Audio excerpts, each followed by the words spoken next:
We're getting ready to go see an Eichler. This one is on Tangerine Way. How great is that? This is an Atrium model. So excited. So let's get ready to go tour. Tangerine door. So great. Just past the tangerine colored door, we are greeted by the atrium on this 1959 Eichler. This one was designed by the architectural firm of Anshen Allen. We're going to start right off by saying that this house includes some of the most popular Eichler features that we can identify in all of the Eichlers put together, starting here with the atrium. It's a beautiful California day, and we are greeted by the opportunity to embrace the indoor-outdoor living. We are inside the home before we have even entered the living space. This atrium invites you to look up and do a little sun salutation. They have planted some pretty flowers here and offer you the opportunity to garden if you would like, or you could just keep it minimal. You could even replace the bark that you see here with some river rock. Anshen and Allen were the architects hired for this house. Eichlers were built in tracts, and this home is in the Bray Tract of Sunnyvale. Originally, Eichler was ahead of his time. Building in the 50s, we were still in the post-war era and the post-war economy. It was an optimistic time, and California was the place to be. It really still is. Eichler built his homes using readily available materials at the time. He hired architectural firms to design the homes, and at the same time, tried to keep the costs down. And in this way, he really started a movement. The things that you'll notice as we tour this home that are uniquely Eichler are the post and beam construction, the single-level living, and incorporating the indoors and the outdoors all in one. They call Eichler the glass houses. One of the very special things that you'll see in this house is the care and the attention that they took to the lighting.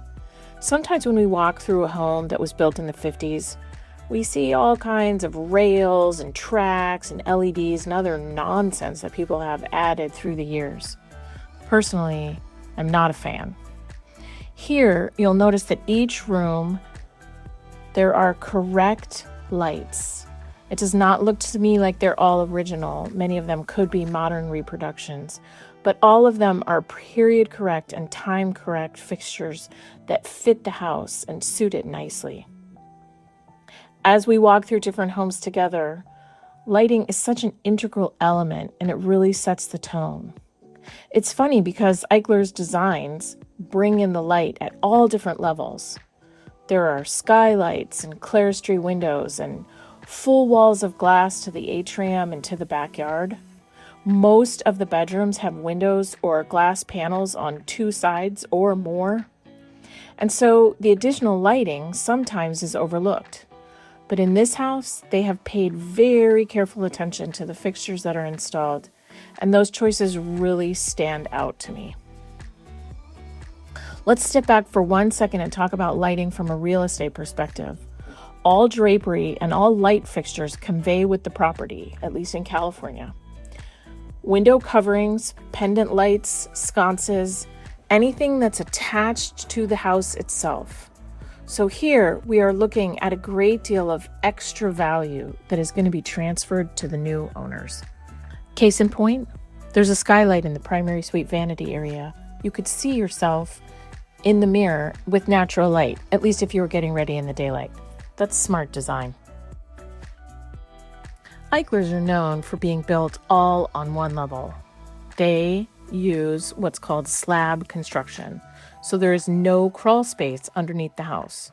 The floors are poured concrete, and they have in-floor radiant heating. That was satisfactory in the 50s when these houses were built. But as we have experienced more prolonged spells of hotter weather as the decades have passed, air conditioning has become much more prevalent. And an excellent feature that we will see throughout this house are the mini splits. These are air conditioning units that we see along the walls throughout this house in the various rooms. Eichlers are known for their low-profile roofs, either flat or very gently pitched. And so, with the post and beam construction and the flat roof line, we have to approach air conditioning in a completely different way. In this house, you will see that they've already examined the issue and tackled it with mini splits in the various rooms and the living areas, which means that we do not need to find ductwork that forced air systems use. In this particular house, there are 2 compressors, one on each side of the house, and so that the house can be heated and cooled in zones as you need it. It's funny to me because Eichlers were originally built as environmentally friendly. And when you see this zoned heating and cooling system, that represents decisions that are smart and in keeping with the house to help use as little energy as possible. The previous owners have made the decision to be both comfortable and as energy efficient as possible with their choice of systems and upgrades. For instance, here in the front bedroom, you can see the mini splits have been installed. And you can see there are windows on 2 sides of the room. The side-facing and atrium-facing windows are clear glass, as you would expect. But the front-facing windows have the lenticular texture, which makes them opaque. So the light travels through, but for the bedrooms that face the front of the house, we have maintained the privacy, even without window dressings. This house includes 2 rooms that we don't typically see in other Eichlers. Off the entryway, we come to a separate, formal living room. The walls go all the way to the ceiling. There isn't an opening between the kitchen and the living area, but there's still access to the backyard and floor-to-ceiling glass on either side of the fireplace, and of course, beautiful post and beam construction. But this is a separate room with a door that closes, and we don't see that a lot of times in an Eichler. These homes were built in a more casual style, and they were built with more open floor plans. This house, certainly, the kitchen is the heart of the home, and the house centers its orbit around the atrium. But here we have a more formally structured living room.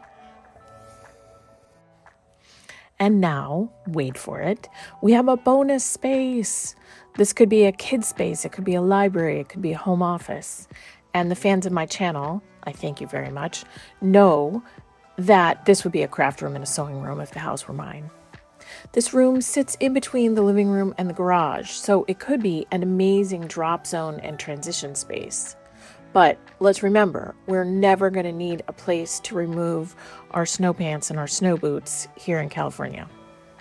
This room also serves an important function. On one side, we have the nerve center of the home. First of all, they've installed the washer dryer, and also we see the water heater. I believe this is also the hot water system for the in-floor radiant heating system. This represents a significant upgrade to the original mechanicals of the home.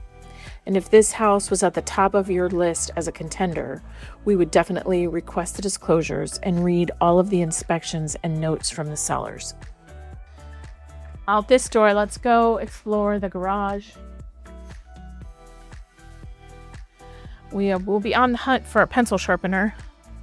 Look, there's a tennis ball, as if the last thing they did was play with their dog before they left. So I do see the happy evidence of someone who was an avid DIY person, because we see the ubiquitous pegboard with lots of hooks for interesting tools and interesting projects. And on this side, we see a really great addition. So the house has already got a solar charging station for a solar car. I don't happen to see any pencil sharpener, but if my clients purchase this house, I always will bring a pencil sharpener and install it, if that's what you're into. I think it's wonderful to see the clear story windows illuminating the garage, and you can see the same post and beam construction that we have in the whole house continues out into the garage. Oftentimes garages lack architectural features, but Eichlers weren't built that way. So the same features that you love inside the house are present outside in the garage as well. Let's go ahead and go outside. This house, oh, you can hear how quiet it is. This house is everything wonderful that California has to offer. So first we have the orange tree. We have the amazing, beautiful blue sky. And then one thing that this house offers that you cannot buy, you cannot transplant, is this unbelievable evergreen tree. I'm not sure of the exact make and model of this tree, but it is spectacular. It could be a redwood, it could be a sequoia. And then they've also got these gardening bins out here. And this is where they have put the compressor for the air conditioning unit.